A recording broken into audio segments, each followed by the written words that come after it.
నిన్న ఆయన మాట్లాడుతూ కాళేశ్వరం ప్రాజెక్టుకు అసలు మేము ఎప్పుడైనా అడ్డుకున్నామా? కాళేశ్వరం ప్రాజెక్టుకు తెలుగుదేశం పార్టీ అడ్డుకోలేదు, తెలుగు ప్రజలంతా ఒకటి అని ఒక సన్నాయి నొక్కులు నొక్కుతా ఉన్నారు. ఇప్పుడు ఆ రోజు నిజంగానే తెలంగాణని ఇబ్బంది పెట్టాలనుకున్నప్పుడు కాళేశ్వరంకి అడ్డు తిరిగి ఉండొచ్చు కదా, వెళ్ళి గొడవ చేసి ఉండొచ్చు కదా, కేంద్రంతో పోరాడి ఆపిచ్చి ఉండొచ్చు కదా. చేయలేదు కదా మేము ఇలాంటి పనులు. ఎందుకంటే అరే తెలుగు వాళ్ళు ఎక్కడున్నా హాయిగా ఉండాలి, కలిసికట్టుగా మనం పని చేయాలి. ఫస్ట్ తెలుగుదేశం పార్టీ ఏనాడు తెలంగాణ వ్యతిరేకంగా పనిచేయలేదు. మేము ఏనాడు పనిచేయలేదండి. Last 10 years we have never worked against. Lokesh garu, మీకు తెలియకపోతే మీ నాన్నగారిని అడగండి.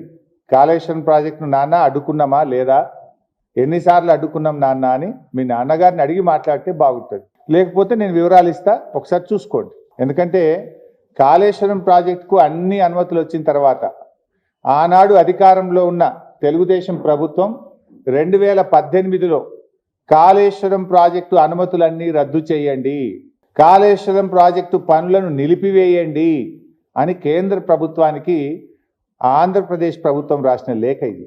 ఒక్క లేఖ కాదు, కాళేశ్వరంను వ్యతిరేకిస్తూ 20 జనవరి 2016, 5 మే 2016, 28 మే 2016, 19 April 2017, 25 July 2017, 5 June 2018, 13 June 2018 Kaleshwaram ప్రాజెక్టును వ్యతిరేకిస్తూ మీ నాన్నగారు 7 ఉత్తరాలు రాశారు.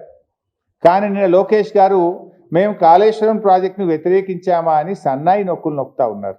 కావాలంటే ఇవన్నీ పంపిస్తే చదువుకోండి.